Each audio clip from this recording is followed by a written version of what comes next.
원전 사고가 일어나지 않았으면 지구상에 나올 일이 없는 굉장히 위험한 물질들이 있고요. 우리나라는 삼면이 바다로 되어 있지 않습니까? 방사성으로 오염돼서 그 안에 갇히는 꼴이 되는데 사실 일본은 방사성 폐기물을 버리면 안 된다는 사실 잘 알고 있어요. 일본의 어업산업은 괴멸할 거라고 얘기를 했어요. 우리 수산업도 똑같은 위기에 처할 수 있다는 겁니다. 그렇겠죠.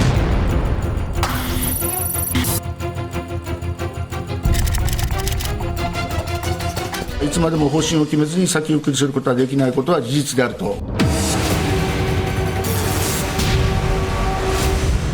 네, 지금부터 함께할 얘기는요. 진짜 이거 죽고 사는 문제입니다. 일본 후쿠시마 원전 사고가 있지 않았습니까? 네. 거기에서 발생한 오염수를 결국은 일본이 바다에 그냥 버린다고 합니다. 네. 이게 큰일 났어요. 일본 원전 오염수 방출 얼마나 위험한지 그린피스의 장마리 캠페이너와 함께 이야기 나눠보겠습니다. 안녕하세요. 제가 죽고 사는 문제다 이렇게 표현했는데 정확하게 표현한 거 맞죠? 네, 오염수 해양 방류가 결정이 되면 네. 우리 바다는 방사성 저장고가 되는 것과 다름이 없습니다. 언론에서 원전 오염수라는 표현을 하시는데요. 지금 후쿠시마 원전에 저장되어 있는 오염수는 일반 원전 오염수와 다릅니다. 사고로 인해 만들어진 고준위 방사성 오염수는 원전 사고가 일어나지 않았으면 지구상에 나올 일이 없는 굉장히 위험한 물질들이 있고요. 현재 원전 부지에 123만 톤의 오염수가 저장이 되어 있죠. 더 큰 문제는 원전 안에 녹아있는 핵 연료를 꺼내지 못하면 계속해서 오염수가 만들어진다는 건데요. 체르노빌 같은 경우에는 지금 후쿠시마 원전에 녹아있는 연료보다 훨씬 적은 양이에요. 그런데 앞으로 그 연료를 제거하는데 최소 100년이 걸릴 거라고 예견하고 있습니다. 일본 같은 경우에는 앞으로 30-40년 안에 그걸 없애겠다고 하는데요. 어쨌든 그 연료가 제거되기 전까진 매우 위험한 오염수가 계속해서 만들어진다는 거고 언제 그것이 끝날지 알 수 없습니다. 지금 해양 방류를 막지 못하면 앞으로 세기를 넘는 순간까지 그 오염수가 우리 바다에 계속 나오는 거죠. 특히 고준위 오염수 안에 녹아있는 물질들은 바다에 방류가 되면 앞으로 최소 수만 년 동안도 방사능을 배출해서 먹이사슬의 최상위에 위치하고 있는 인간은 방사성에 피폭이 된 물질을 계속 섭취함으로 인해서 역시 저희도 피폭이 되는 결과를 낳을 수 있습니다. 방사성 오염수 안에 있는 핵종 중에 예를 들면 스트론튬이라고 있는데요. 이 스트론튬에 피폭이 되면 골수암이나 백혈병에 걸릴 수 있는 확률이 굉장히 높아지고요. 근데 일본 정부에서는 이 오염수를 뭐 정화한다 뭐 이런 얘기를 하던데 그러면 뭐 깨끗해진다 이렇게 주장하고 있잖아요. 사실 그 정화라는 게 굉장히 한계가 많고요. 지금 일본 정부가 보유하고 있는 다액종 제거 설비 이거는 처음부터 사실 한계가 굉장히 많았습니다. 정화 설비를 거쳐도 다 제거되지 않는 물질들이 남아있게 되고요. 네? 실제로 1차 처리에서 실패했다는 것을 일본 정부도 공공연하게 지금 인정하고 있거든요. 바다 안에 무슨 장벽이 있거나 그런 거 아니잖아요.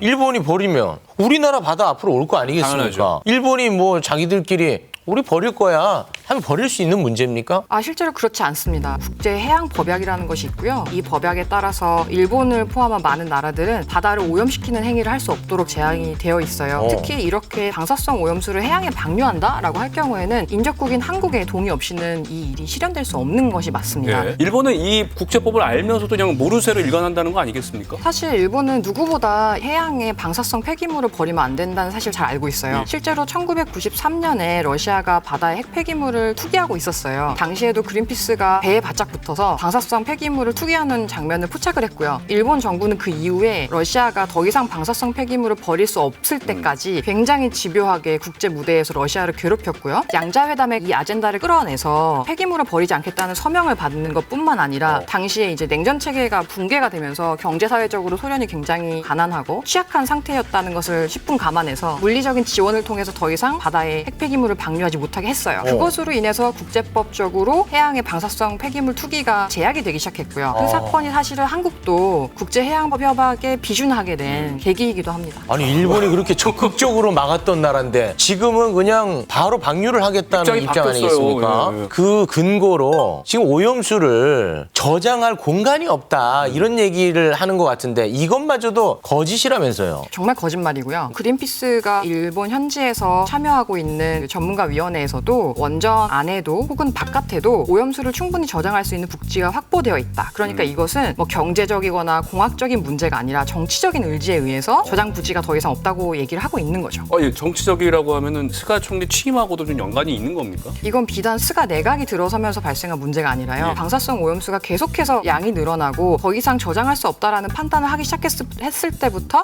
해양에 방류하려는 계획이 있었고요. 아베 때부터 계속해서 해양 방류를 하기로 했던 계획 맥을 실현하기 위해 답을 착실하게 정해놓고 해왔죠. 해온 거예요, 그러면? 네, 답을 정해놓고 그것을 실현하기 위한 타임라인을 굉장히 치밀하게 짜고 있고요. 다만 아베에서 스가로 총리직이 바뀌면서 스가가 훨씬 더 이것에 대해 적극적으로 나가는 것처럼 보일 뿐입니다. 이건 이미 정해져 있습니다. 아니 근데 그 당장 일본의 어민들만 해도 이거 하면 그냥 생계가 그냥 1차적으로 끝나는 거지 않습니까? 굉장히 그 반발이 심할 것 같은데 그렇진 않은가 봐요. 잘 짚어주셨는데요. 네. 일본에서는 전국 어협동조합이 최근에도 일본의 농수산업 종사자들의 반대 서한을 모아서 일본 정부에 제출했는데 네. 그 수가 약 43만 명의 서명이 있었다고 합니다. 그래요? 뿐만 아니라 후쿠시마현의 40개가 넘는 지자체도 해양 방류에 반대하는 결의안을 채택했습니다. 최근에 언론 보도로도 일본 국민의 절반 이상이 해양 방류를 원하지 않는다고 나오기도 했는데요. 어협동조합의 회장은 만약에 오염수 해양 방류가 이루어지면 일본의 어업산업은 수산업은 괴멸할 거라고 얘기를 했어요. 그런데 사실 우리 정부도 이 얘기를 귀담아 들어야 하는 것은 예. 아시다시피 후쿠시마 오염수가 한번 방출된 사고 이래에 한국을 포함해서 여러 나라가 수산물 수입 금지 조치를 내렸잖아요. 우리 WTO 제소도 하고 그랬잖아요. 네, 만약에 오염수 해양 방류가 이루어지면 우리 수산업도 똑같은 위기에 처할 수 있다는 겁니다. 그렇겠죠. 근데 일본 정부 의지가 워낙 강한 것 같습니다. 당장이라도 할 듯한 자세인데 이거 우리가 막아야 되지 않겠습니까? 한국 정부는 어찌 보면 일본의 오염수 방류를 막을 수 있는 가장 유일하고 가장 강력한 국가인데요. 여러 이유가 있습니다. 하나는 우리가 우선 후쿠시마 WTO 분쟁에서 이겼잖아요. 그렇죠. 그것을 이길 수 있었던 이유는 방사성 오염 물질이 실제로 방류가 됐을 경우에 굉장히 위험하다라는 것에 대해서 국제기구를 통해서도 동의를 얻은 겁니다. 이 승소의 이점을 10분 살려서 활용해야 되고요. 또 무엇보다 한국은 일본의 가장 인접한 국가이잖아요. 그렇죠. 우리 바다가 오염될 수 있는 것에 대해서 가장 목소리 높게 문제 제기할 수 있는 국가이죠. 네. 인접국인 한국의 동의 없이는 이 일이 실현될 수 없는 것이 맞습니다. 예. 그렇기 때문에 한국은 국제법에 따라서 가처분 신청처럼 잠정 조치를 내릴 수 있습니다. 이 사안이 정말 명명백백하게 환경에 피해를 주지 않는 사안인지가 밝혀지기 전까지는 해양에 방류해서 안 된다. 잠정 조치 이후에는 이것이 환경에 얼마나 많은 영향을 미칠 것인가에 대해서 과학적인 분석이 필요하고요. 네. 그 분석을 가지고서도 인접국인 한국이 동의하지 않으면 이것은 실제로 일어날 수 없는 일입니다. 우리나라는 삼면이 바다로 되어 있지 않습니까? 네. 근데 이 삼면이 모두 다 방사성으로 오염돼서 그 안에 갇히는 꼴이 되는데 어떻게 이거를 막지 않을 수가 끔찍합니다. 있나요? 이거는 모든 수를 동원해서 막아야 되고요. 지금 지나온 길보다 앞으로 한국 정부가 해야 할 일이 훨씬 더 중요하고 네. 지금 당장 신속하게 조치해야 된다. 그렇게 말씀드릴 수 있겠습니다. 일단은 우리가 관심을 가져야 됩니다. 맞습니다. 그래야 이게 그 여론이 형성되고 동력이 또 계속 살아날 수 국제 공조도 있으니까요. 해야 되고 할 게 많습니다. 아무튼 저희는 여차하면 오원정 씨 그쪽으로 보낼 생각이니까요. 웃을 일이 아닙니다. 이 죽고 사는 문제예요. 알겠습니다. 네. 자, 늦은 시간 나와주신 우리 그린피스의 장마리 캠페이너 고맙습니다. 네, 감사합니다. Stay